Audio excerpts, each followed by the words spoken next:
Do do do do do do do do do do.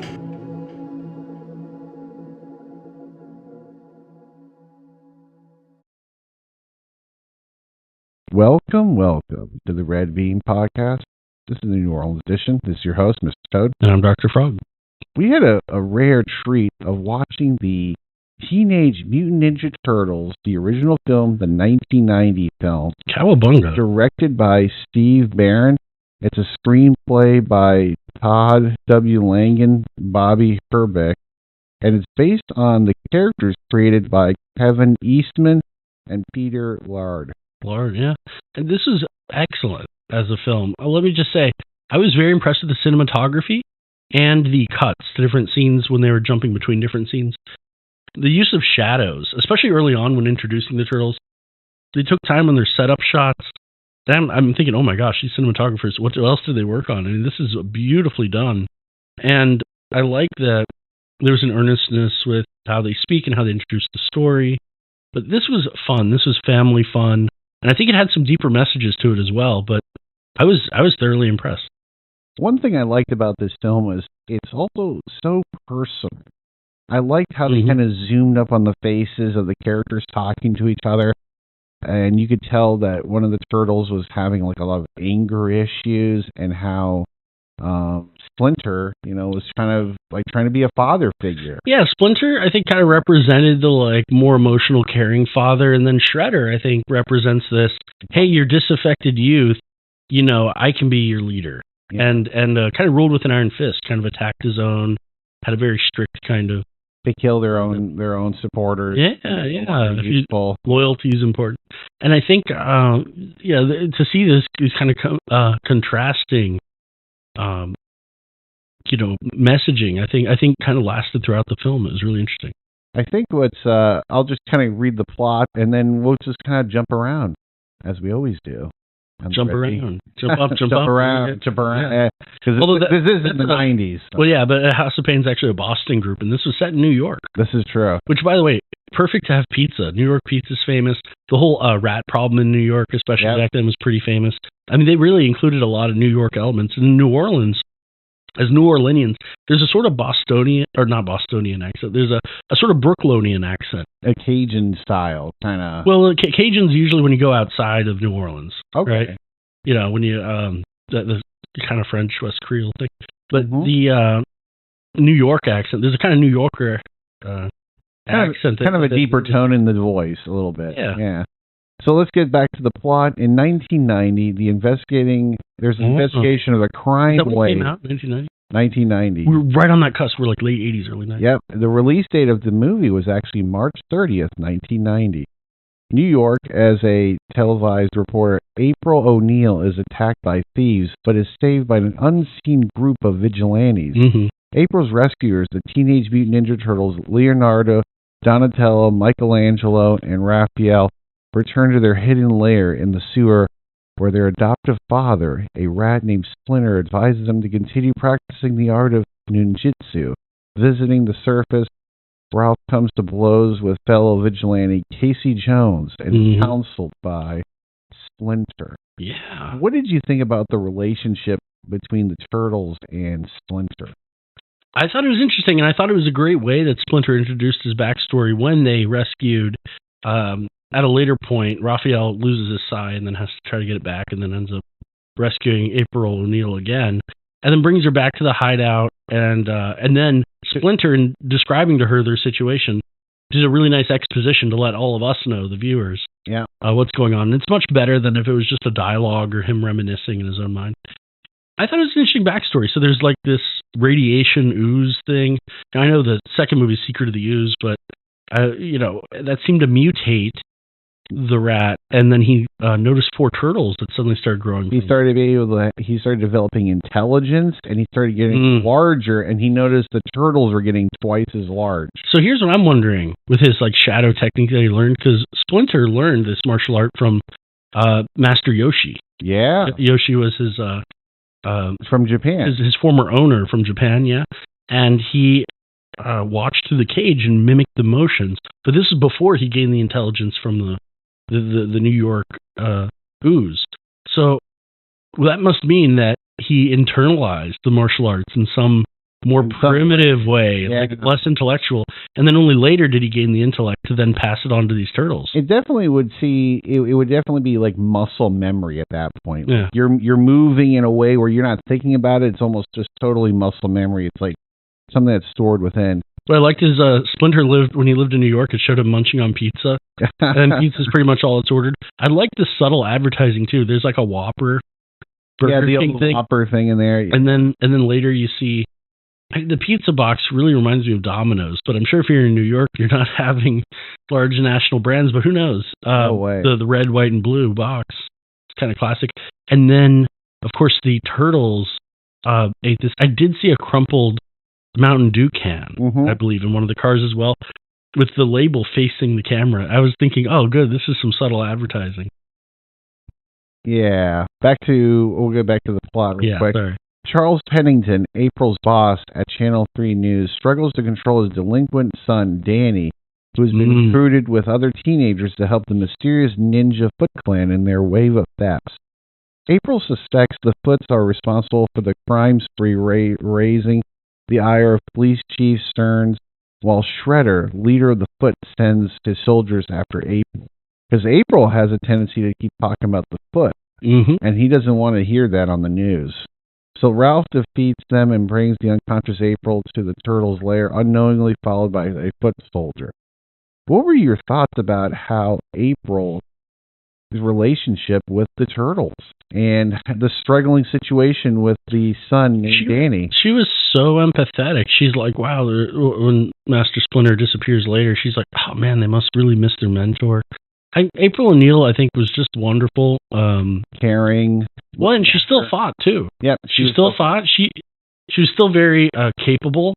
And I think, the pressure of her job, seemed really I think for her, difficult. She's looking out for justice, and she's not concerned about her own personal safety. Yeah, there's a real element of sacrifice, and she also spoke a lot of truths on air that weren't necessarily going to be believed or taken seriously by the police chief. She called it out. I think she was a wonderful character in it, and I think that Danny being a disaffected youth, it kind of reminded me of Pinocchio or the Lost Boy island or whatever.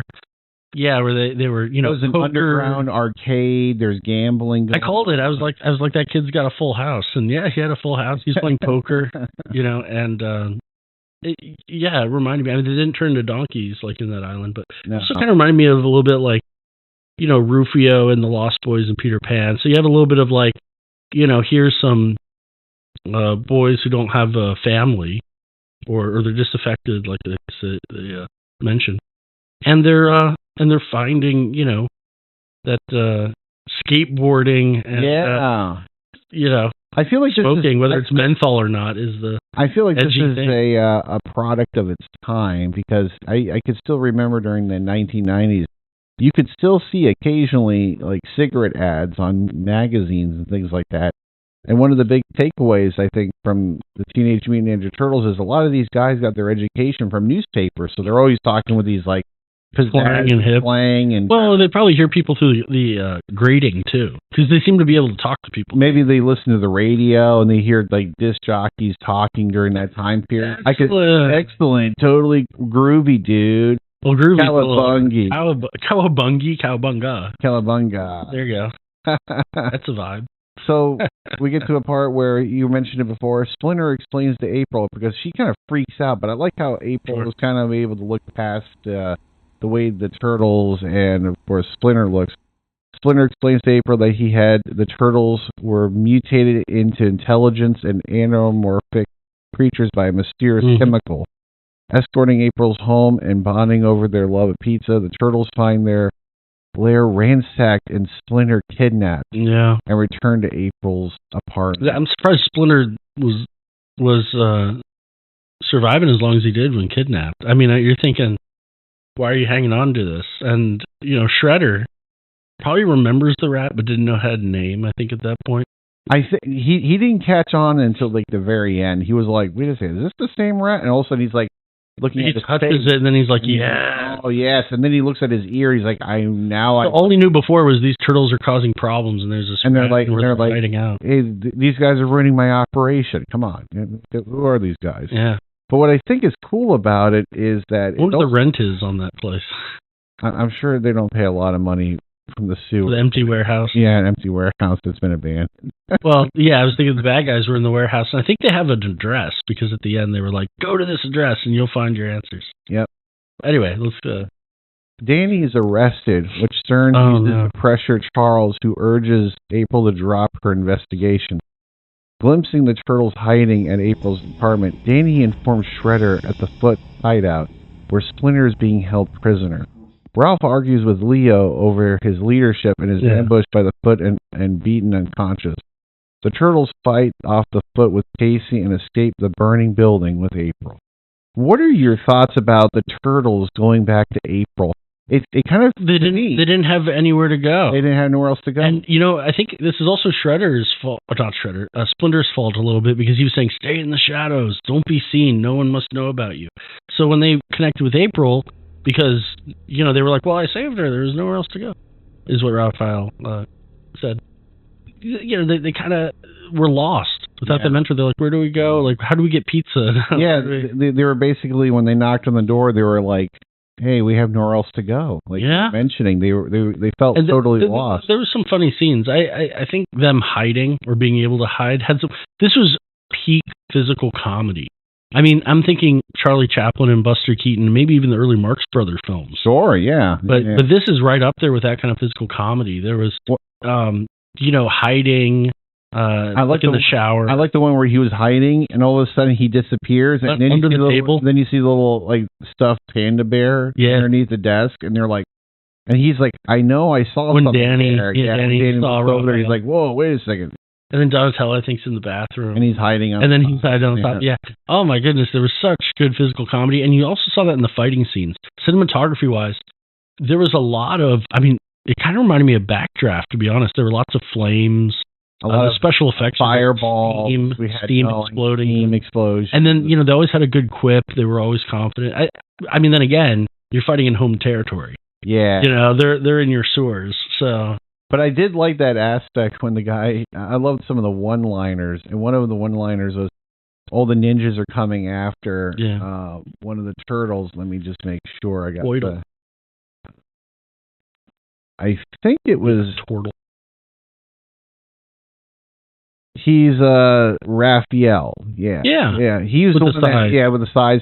He was like he had the anger issues. He had the anger issues, but here's the best part: when all those ninjas were coming at him, he's like, "Man, you guys are more persistent than an insurance salesman." Oh yeah, he's like, "You guys are more persistent," or he's like, and I thought insurance salesmen were pushy or something. Yeah, I thought those guys were pushy, but you guys like break through the windows. You really want to kill him. You throw him through the window. And here's the thing with Raphael: they said he had an anger issue. I didn't even see it expressed that much, to be honest. I mean, he never. I mean, I think this film also had a theme of showing conflict in family situations. So when Raphael was arguing, I think with Leonardo about who's the leader or whatever, in the apartment, I think Michelangelo and Donatello were like, "Oh, they're fighting. Let's go to the kitchen." And it almost reminded me of like, if your parents were arguing and maybe you're like at the top of the stairs trying to eavesdrop, and it's like, I think what happened in my household is after 9 p.m. or after bedtime for the kids, that's when the parents kind of, late at night, kind of talked about the more serious things and hashed it out. Because you don't want to do that in front of kids. You don't want to model. No. But it was kind of interesting to see that, like, hey, they're fighting, we need to go. I don't know. I think that I wonder if that's more common, I suppose, than but I like the way that they represented parents fighting and how people dealt with it. I also like the sibling situation as well. Sibling, right? When the Leonardo was taking care of Raphael, because he was basically beaten almost to an inch of his life. Like, remember, they were like... Oh, April O'Neil took care of him. Yeah, because they had him in the... I remember you were saying, he was like, man, I hope they don't have his... Oh, you mean the bathtub? Yeah, he's curled up in the bathtub. I'm like, where's his head? Yeah, I hope his head's not in the under the water. Yeah, I mean, I'm thinking like Requiem for a Dream if they're like screaming in the tub and you're like, okay. You got to pull his head out. Pull the head out of the water. Make sure you don't... And they're just like, let's just leave him alone. But I like how Leonardo was looking after Raphael and then hugging him and being like, "Hey, we're here for you." And you're about to die. See, I didn't see it as sibling. I saw it more as like friends. But yeah, they're siblings. I could see them like carrying each other as a. Do we know if they're actually brothers? Because they're 4 turtles together. Usually, turtles when they spawn. This is me playing video games a lot. When they hatch, they kind of hatch in a cluster, and then they have to crawl to the. Well, I know sea turtles have to crawl across. Well, in this case, they were crawling next to a radioactive material. Yeah, they hatched next to that. And so part of me wonders, maybe they are siblings. Maybe they're from the same batch. For some reason, my mind was like, oh, maybe there's random turtles. I do like this idea that you have this continuous aspect throughout the story where you have Master Splinter, who's basically the father figure of the turtles, talking to Raphael, being like, Raphael, you have all this anger. Control your anger. If you use your anger like this, you're leaving yourself very vulnerable. And again, the cinematography. The close-up faces, which, by the way, they showed in the TV screens, too. Usually in TV screens, you'll see it's from the portraits, usually the chest up. Yeah, like the belly button. So the belly button up. And I think in this one, they just had a full shots of the face, probably to get more emotional appeal or something. Yeah. But they had the panning camera around the fire, where it showed the close-up of Splinter's face and then Raphael's. Just wonderful direction. The other aspect I also liked about it was as they were kind of like recovering out in this like remote area. Yeah, they went like to the farm. Yeah. It kind of reminds me of like New Yorkers who go out to the countryside during the summer break. It's kind of a bit of a stereotype. So back to the plot. Yeah. The turtles retreat to April's family farm. Oh, April's family farm, that's what it was. Yeah, where she bonds with Casey. I knew it was her place because she's like, this needs to be fixed. As Raphael recovers, Leo receives a vision from Splinter and assembles the other turtles to contact him through astral projection. Splinter delivers his final lesson, inspiring the turtles to return to the city. And rescue him. I'm glad his spiritual message should have been like, well, you guys are vacationing and eating marshmallows out by the campfire. I'm getting tortured. Yeah, barely living. And I'll somehow still have, garage. If you're like that for a couple weeks, being deprived water and like about to die and food and stuff, when you get undone, I don't think I'd have the energy to fight Shredder, like one-on-one, to 1v1 him. You'd be a little weak. Yeah. Give him a week to recover and then fight. Do it DBZ style, Cell style. Say, I'll be ready for the fight when you've leveled up enough. When you're ready to rock. Go sleep in the hyperbolic time chamber for as long as you want. Until your arm. Until you can blow away my... And then get the spiritual projection of Goku to help out on the... What's interesting is when the turtles finally come back to New York City, and actually we start to see one of the characters... Casey and, of course, April, they're starting to like each other. A little bit of banter back and forth, a little bit like, oh, let me help you. Oh, you didn't say thank you. Let me massage your shoulder a little bit. And she's like, no. And then he's like, yes, your shoulders are hurting. Yeah, you're working yourself to the... I'll be all stressed out. And then, of course, they break the tension by having the turtles walk in, so it doesn't get, it's still family friendly. And, of course, they had the kind of funny quote where they're like, hey, look at this turtle wax. I think, with them, they also fought, but I thought one of the funnier scenes was when they modeled the fighting, but it was about thanking each other. Like, well, you didn't thank me. Well, thank you. Well, then thank you. You're welcome. You're welcome. But they said it in like an angry tone. It's almost like they've repeated this pattern of modeling family fighting, but they're actually trying to be empathetic to each other at the same time. They're trying to support each other. And I think there's some comedy that comes out of that. For sure. Good physical comedy. So the turtles return and they find they find Danny hiding in their lair. Yes. And then at that point, Casey has this claustrophobia a little bit. So he wasn't able to sleep with the turtles down in the sewer system. So he ends up spotting Danny running off to find the Foot Clan headquarters. What were your thoughts? What were your thoughts about Casey entering the Foot headquarters? I didn't understand. Like, I get it. He's disaffected, so he's going to show up there. And the whole thing is, is he going to become one of the soldiers, and then he's going to fight the turtles? Which way is he going to go? This is almost about choosing between two different models of family life and fatherhood, or going the disaffected route where there's, the modeling of like, nobody's ever going to care about you. There's no place for you. So I think it was an interesting decision for Danny. He kind of walked the fence on both. Yeah, I like the idea as he was laying in there. And I remember you were saying, like, oh, it's just the Shredder. But I was like, no. It was like this a competition of hearts and minds where you have one message coming from Shredder being like, you must do what I tell you. You're my family. Yeah. Now you must fight. And now you do these things. Then you have, of course, Splinter, who's like, violence is not... Control your emotions. Control your emotions. Stoic, be nice. Don't be using your rage against people. But here's the thing. So all the Foots, they fought in the sewers, right? So they were all defeated. The ones that were behind in the warehouse were the ones that haven't sort of graduated to wearing the gi or the outfit with the headband. Yeah. So and Danny, you could tell, was in the middle because he was wearing the headband, but he didn't have the gi on. Here's the thing, though. It's no accident that they were all at the bottom watching them fight on the sort of stage, the rooftop.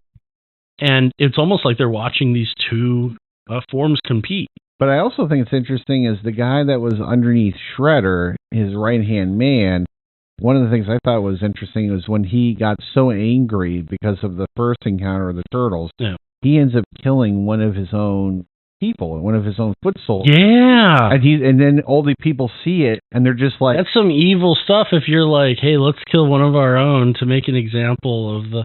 it reminds me of Yatsuyu in Final Fantasy XIV, the Stormblood expansion. What she does, she hands a gun to somebody and says, shoot your family member right there next to him. And it's like a way of like ensuring loyalty. Whoa. And yeah, there's some heavy themes. But I was getting some of that resonant in this.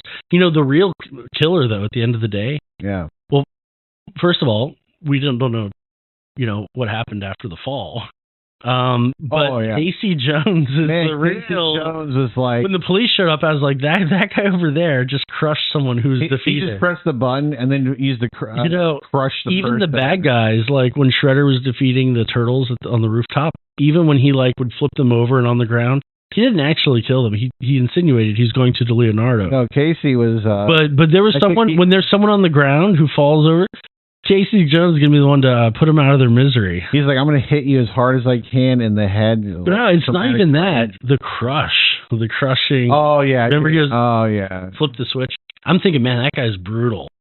I mean, that's the guy with the hockey mask that's going to end up kissing the girl, Crushing some bones. Yeah, he gets the girl at the end. Crush him.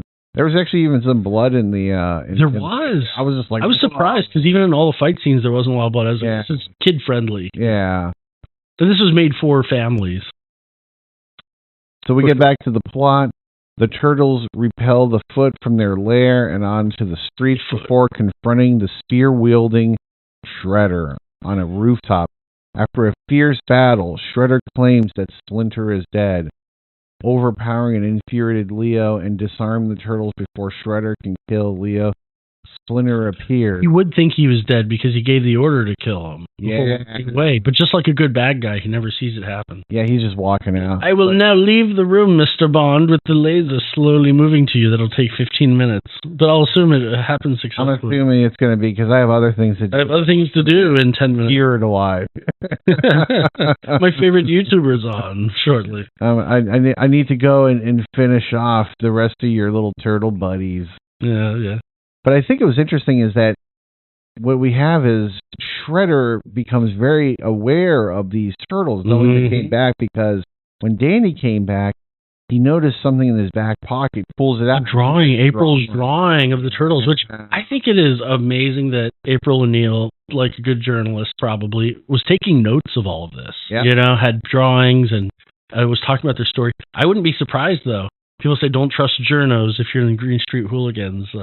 Basically, don't trust journos is like, were you worried what I thought would happen and it didn't happen? And I guess she did kind of break the story of them, but no one took it that seriously, or it didn't seem to be that shocking. Remember, she's like, oh, it comes on in the evening. I wonder if it's going to like bring waves about, but there was no other mention of it. I like how is she just going to spill the beans about like their hideout and like who they are, and I think she has a little bit more discernment than that, but I do like the fact that she was able to say in front of the camera, saying, "I know who saved me. It was a brave New Yorker, and I want to say personally thank you." She's looking at the screen. She does. I'm just thinking, as a journalist, she seems like one of those people who would be like, after she dates someone, 10 things to never do on a date, and you're just like, oh, geez, we're gonna talk about that horrible dinner. But no, I mean, I don't know. It's funny that they contrast the Turtles wanting to be private with April O'Neil being a very public figure. I just think that contrast of public versus private was the back and the forth for sure. Yeah. And I'm interested to see how it plays out in the other movies. I think Secret of the Ooze was the second movie. I mean, in some ways I remember all of these scenes, but I haven't seen them since actually probably 1990. Yeah. I don't think I saw it in the theater, but I definitely saw it shortly after. What I liked about the way the film was filmed, was that not only do we have the camera angles, I kind of really felt I cared about the characters. All of them, just like how April O'Neil was doing it when she was drawing the picture. She was talking about how were the Turtles responding to Splinter being taken away? How were they dealing with it? And she said each of the Turtles had their own way of dealing with not Splinter being there. Some of them kind of went... You're right. Some of them were angry, and some other ones were meditating. Other ones were trying to talk to the other ones to try and comfort each other. So it was interesting that coping mechanism. And it was nice is that we really get a taste of what it's like to be with these guys, these little turtles, Mutant Ninja Turtles. And they're kind of big. They're very strong. Very strong. They are. I was thinking that I got to get some of that ooze, whatever that radiation is. Take that to the gym. Unfortunately, that's only going to give you thyroid cancer. This is one of the few movies. Mortal Kombat in 1995 was another one where I think the movie was made off of the video game. Yeah. Because there was an NES video game. Now, the Super Nintendo came out in 1992, and I know that there were the second and third ones that were a lot easy side scrollers. The first one was a hard side scroller, though. I remember. I always had difficulty later on because, I know this now, but the pizzas do respawn if you re-enter the different dungeons in it. Okay. They had the water level where you had to deactivate the reactor. I mean, I loved playing those games, but Michelangelo's nunchucks never reached very far. The enemies were brutal. I think there was Bebop and Rocksteady, a Rhino. And then I think in the Secret of the Ooze, there was it Turtle the Turtle? There were a lot of really interesting, little mini bosses and side casts to it. But I think the movies, I can't remember maybe they both influenced each other. The first movie influenced that, but then maybe the second movie influenced the next games. But there's a really synergistic relationship in this. And I've really only seen Teenage Mutant Ninja Turtles do it well. Double Dragon did it pretty well between the movie. I definitely want to see Bimmy and Jimmy. Do you know about Bimmy and Jimmy? No, go ahead. Tell me. Oh, so Billy and Jimmy, I think, are the two characters in Double Dragon. In the original video game, there was a typo at the beginning. They said this is a story of Bimmy and Jimmy, Bimmy instead of Billy. They typed it Bimmy. But either way, Double Dragon did it well. Who else did it well? I would say Pokemon. Oh, yes. Was very synergistic between the game and the show. They still have pretty large movement, especially with Pokemon. Back and forth, yeah. And then you gotta catch them all. Pokemon. Yeah, it was one of the most best-selling games for a while. I mean, Tetris took over for so many decades. And then I think, we had Mortal Kombat. I think Sonic was started as Sega, and then now there's a lot of movies for Sonic, as well as games. But there's a couple of franchises that really worked it out well. And actually, I know that there's some collections out there, whether it's Xbox or PlayStation, maybe even PC, that you can get sort of collector versions of all these games combined into one software. But yeah, this was a really fun movie. You could see why this was a great first movie to kick off that craze. I bet pizza sales went up everywhere. Yeah, that's true. We're gonna finish right here at the last part of the story. As Shredder kind of beats back those turtles, the person who shows up right at the last minute is Splinter. Mm-hmm. And then as Shredder makes a final attempt to kill Splinter with a thrown Tanto. Oh, wait, how do you spell that? Tanto. Oh, is that, I'm guessing that's maybe one of the, wooden weapons? Wooden weapon. Look it up. Yeah, sure. I'm going to look it up. Tanto. But Splinter drops him into a garbage below, and Casey accidentally activates the truck compactor. My question is, do you think Casey accidentally activated the truck. No, you don't accidentally. You don't accidentally like press a button. You tell that to the police chief, and he goes, "All right, we're done here. Go home, boys. You're going.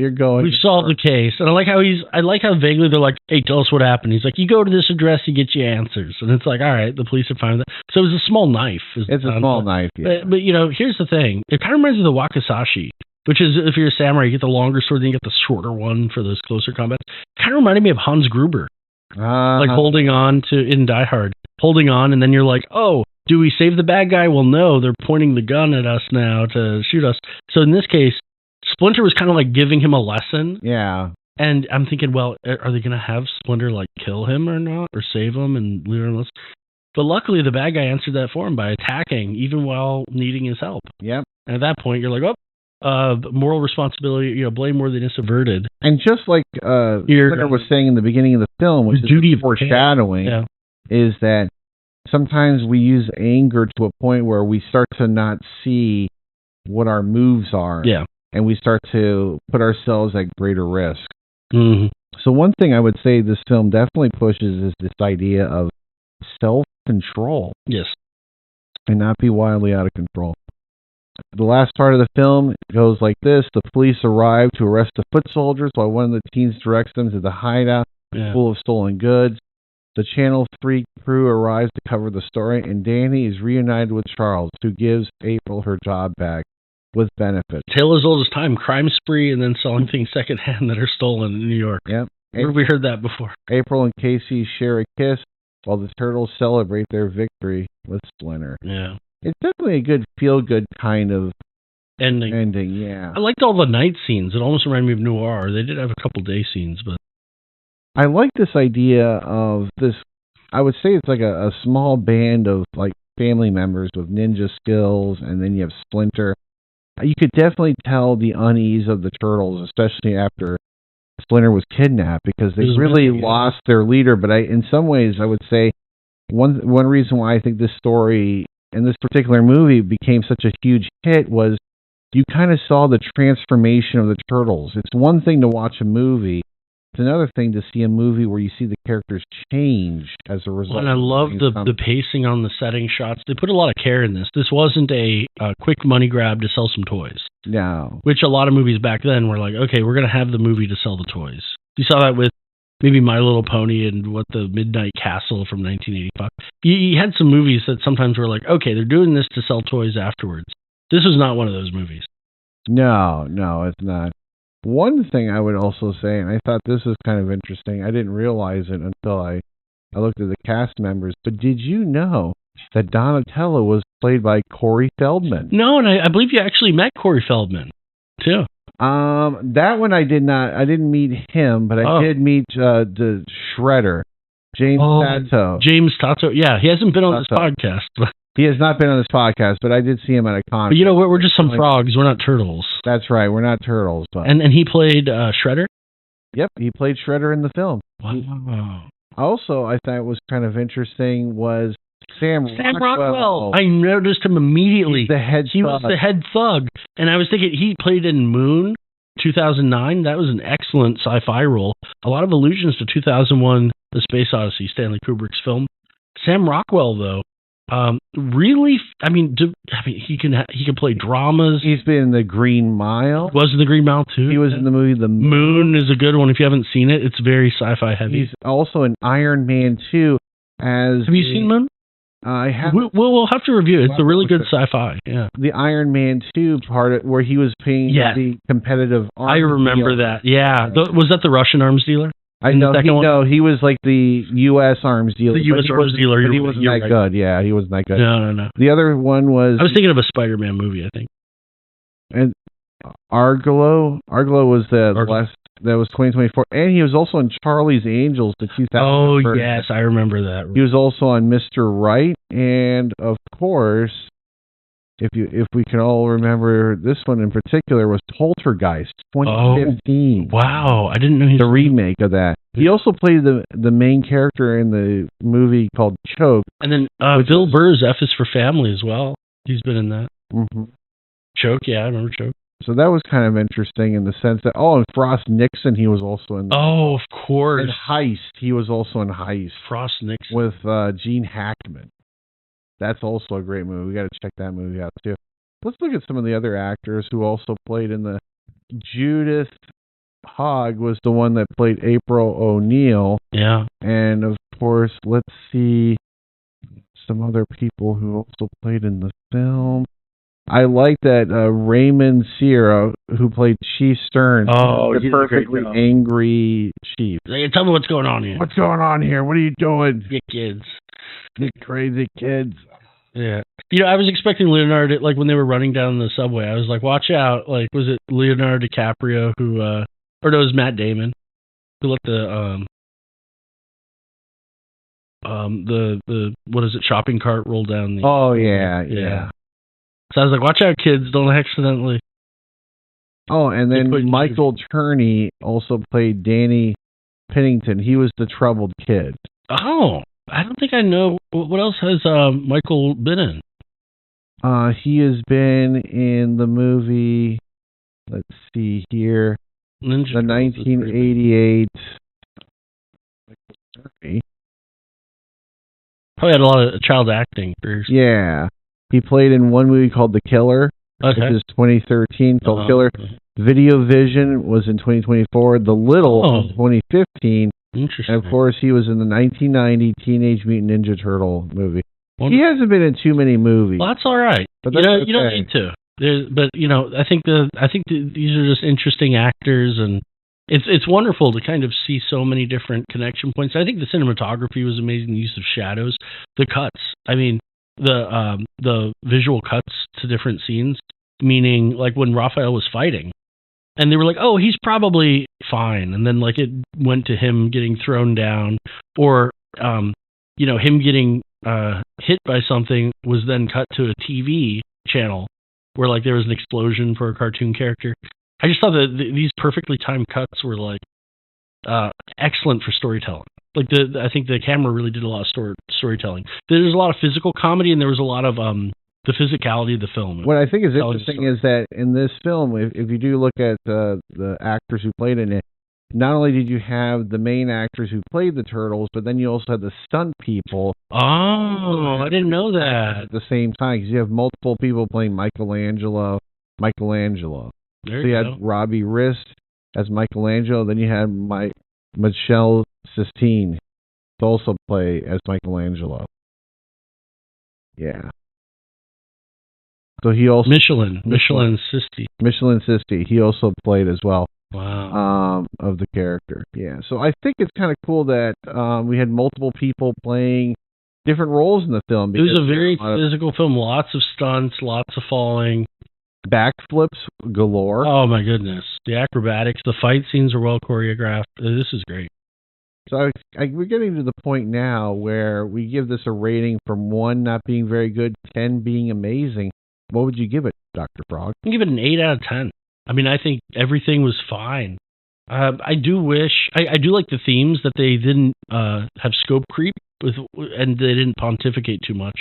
Yeah. So the dialogue was short, digestible, but also a lot of action scenes and a lot of nods. I like the layering for the filming, meaning like there was something in the background as well as the foreground. So if it focused on like the candles up front, it showed Raphael in the back during one of the earlier scenes. There was a lot of like, if let's say you're bored of the dialogue, Michelangelo might be doing something goofy with the pizza in the background or something. Yeah. So I do think it did kind of entertain for everyone. But it's an action film. I'm not huge on action films. I'm not a big action film buff. But this was done very well. I would give this 1 not being very good, 10 being amazing. I give this an 8.5. Mm-hmm. What I would say about this film is, 1, this is a wonderful movie to have kids watch it and adults. Oh, yeah. It's nod to everyone. It's a nod for everybody. There's a little bit of dancing in there. Some songs and dancing, yeah. Comedy. There's still some fight scenes. But then there's also some moral lessons about, what does it mean to be a father? Or what does it mean to give guidance to people that are maybe off the path? Look, it kind of reminds me of Marx Brother film, let alone some films in Bollywood you see this, where they would have something for everyone. They'd have a romance, they'd have singing, they'd have these with the Marx Brothers. You might have Groucho have a romantic interest in the film, but then you have Harpo playing the harp randomly in the middle. You have people singing and dancing. You have different sets. And there's something for everyone. There's a dialogue and philosophy, but there's also people who, if that's over your head, it's fine, because in 5-10 minutes there'll be something else for you. There'll be something else, yeah. The runtime for this film was 93 minutes. It was filmed Very respectful. in the United States and in Hong Kong. Yeah. And the budget was $13.5 million. Wow. Box office, $202 million. Wow. Were those DVD sales as well? Oh my God. This is before DVD. Well, back then, even if you didn't make it big in the box office, you could try to make it up with the DVDs later market, on. Yeah. The streaming services have almost killed that secondary market, but I think this is great. Yeah. Well, it was such a unique film. You don't see that kind of cinematography anymore. Classic, but it's mainstream. It's definitely cult classic for sure. Yeah. And because of this film, is it Jim Henson? Did you do that? If you scroll up a little bit at the bottom paragraph. Jim Henson sat on with the suit actors. The film was released They were created by Jim Henson before Henson's death. Creature Shop. Wow. Because I was actually, when I first looked at them, I thought, these are so well done. Is this Jim Henson's creative shop or Creature Shop? It is. One thing I did think was pretty interesting is in the film, you do get to see the World Trade Center. Before that incident, Well, and, this was also before Titanic in 1995, so the runtime was very respectful of people's time at 90 minutes. I felt like they respected But yeah, it's New York. It was great to see the street fight scene as well, because he fought in so many sewers. At the very end, them fighting in the streets of New York. That's, I like that the setting changed for the different fights. Yeah, and it was also interesting is that this movie kind of really brought Teenage Mutant Ninja Turtles to the wider audience. Yeah. So this really put their name on the map. Yeah, Teenage Mutant Ninja Turtles in a half shell. Turtle power. That's right. The world's most fearsome. And as they would always say before they finish up their episode, those turtle boys, don't cut them no slack. Yeah, Teenage Mutant Ninja Turtles. Yeah, that song from the TV show was 1 minute 26 seconds. Turtle power. Turtle power. There we go. You're the world's most fearsome. And I guess on that note, that'll make our review for Teenage Mutant Ninja Turtles. Cowabunga. Tell us what you think. Cowabunga. That is excellent. Excellent. What is your favorite pizza? Actually, it was kind of funny that we were eating. No anchovies. If there's anchovies on this, you're in trouble, Buster. You're in trouble, man. The pizza's 2 minutes late. A wise man once said, what was the quote? A wise man once said, pieces will bring you happiness and never overpay for a late pizza. That's right. I think that was the Raphael quote at the beginning. This is hilarious. Well, this will make for our review of Teenage Mutant Ninja Turtles, the 1990s film. This is your host, Mr. Toad. And I'm Dr. Frog. We'll talk to you guys soon. And like and subscribe. Oh, Bunga. Take care. And have a good one. Bye-bye.